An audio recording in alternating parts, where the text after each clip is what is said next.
यदि गर्दन काट कर ही महान माना जाता है तो याद रखिएगा, दुनिया ने कलिंग जीतने वाले अशोक को नहीं, बौद्ध धर्म वाले अशोक को महान अशोक कहा है।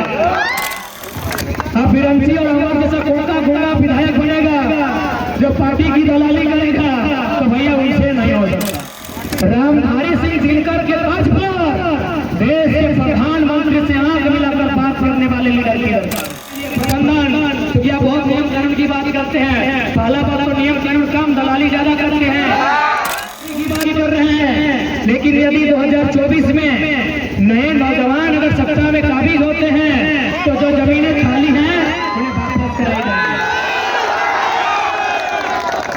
और ऐसा नहीं कि हम लोग कोई आसमानी किताबी बात कह रहे हैं। आप ममता बनर्जी को जानते होंगे, नंदीग्राम और सिंगूर की घटना को आपको याद होगा, टाटा नैनो से उन्होंने जमीन वापस करवाया था, तो बीएसएल से भी जमीन वापस करवाया जा सकता है, बस लीडर ऐसा होना चाहिए।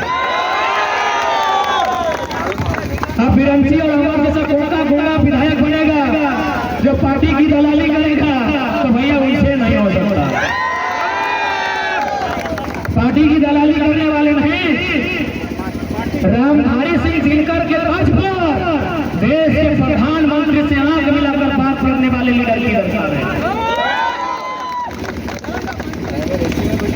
इसलिए इस बात के लिए भी आश्वस्त है और मैं स्पष्ट कहना चाहूंगा, यहाँ जीने के लिए कोई नहीं आया है।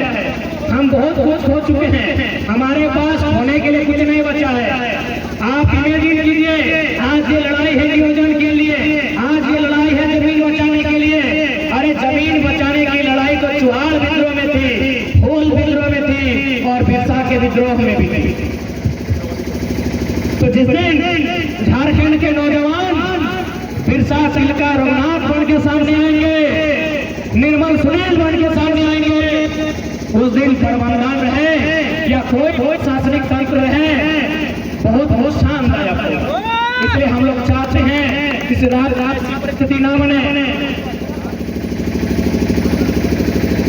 हम सभी चाहते हैं किसी राज्य में ऐसी परिस्थिति का उत्पन्न न हो। इसलिए जो भी मांगे हैं उन्हें अविलंब पूरा किया जाए। और ये मांगे कोई आसमानी मांगे नहीं है, ये मांगे वही है जो एक विस्थापित के परिवार को मिलना चाहिए।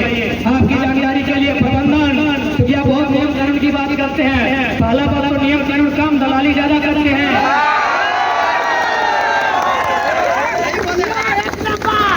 मध्य प्रदेश में NACL नामक परियोजना चलती है, नॉर्दर्न कोल लिमिटेड। महाराष्ट्र में WCL चलती है, वेस्टर्न कोल लिमिटेड।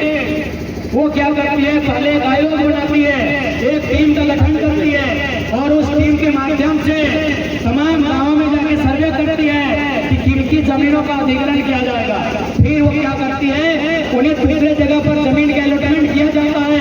और आपको बजट बताएं उन राज्यों में कंपनी स्वयं घर बना के रखती है।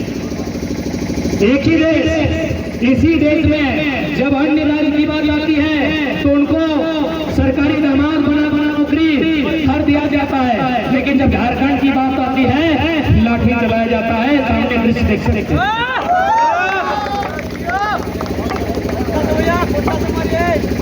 और बिल्कुल हम लोग स्पष्ट कहना चाहेंगे कि अनिश्चित धरना है और जब तक अधिकार नहीं मिले तब तक ये स्थल पर कायम रहेगा। बाकी आपके पास जो भी तंत्र है, आपके पास जो भी शक्तियां है दमन करने के लिए, आप उसका उपयोग कर सकते हैं। आप स्वतंत्र हैं। आप यदि तलवार लेकर आए हैं तो हम लोग भी गर्दन लेकर आए हैं। आप गर्दन काट के महान बन जाइए। डीएसपी साहब, यदि गर्दन काट कर ही महान बना जाता है, माननीय डीएसपी साहब, यदि गर्दन काट कर ही महान बना जाता है तो याद रखिएगा, दुनिया ने कलिंग जीतने वाले अशोक को नहीं, बौद्ध धर्म वाले अशोक को महान अशोक कहा है। डीएसपी साहब सुन रहे हैं ना, आपकी बंदूकें कुछ देर के लिए इनको हम तलवार मारते हैं और हम लोग तो गर्दन लेके आए हैं। तो इसीलिए माननीय डीएसपी महोदय, डीएसपी अथवा SPO जो भी है, CO लोग गोली थोड़ी चलाएगा। यदि आपको ऐसा लगता है, यदि आप तलवारों से गर्दन काट के महान बनेंगे तो इतिहास पढ़िएगा, उस अशोक को महान कहा गया है जिसने बौद्ध धर्म अपनाकर पूरी दुनिया में शांति और अहिंसा और बंधुत्व का पाठ पढ़ा था। कलिंग में 1 लाख लोगों का गला काटने वाले अशोक को महान नहीं कहा गया है। तो भले आज आपके पास शक्ति है, आज भले आप इस जिला में एक पदाधिकारी के रूप में हैं, याद रखिएगा जब संसार को त्याग कीजिएगा तो आपके बदन में भी कपड़ा नहीं होगा, उसमें बड़ा अफसोस होगा, उसमें बड़ा अफसोस होगा। माननीय डीसी, माननीय एसपी जो भी है, बड़ा अफसोस होगा। इसलिए गरीबों की लड़ाई है, ये गरीब गुरबों की लड़ाई है, ये कमजोरों की लड़ाई है, ये जमीन कुचलों की लड़ाई है, ये शोषित वंचित पीड़ितों की लड़ाई है। आप इस तरह लाठी दिखाकर, चमकाकर, धमकाकर, डराकर इन्हें और दमन करने का काम नहीं करें।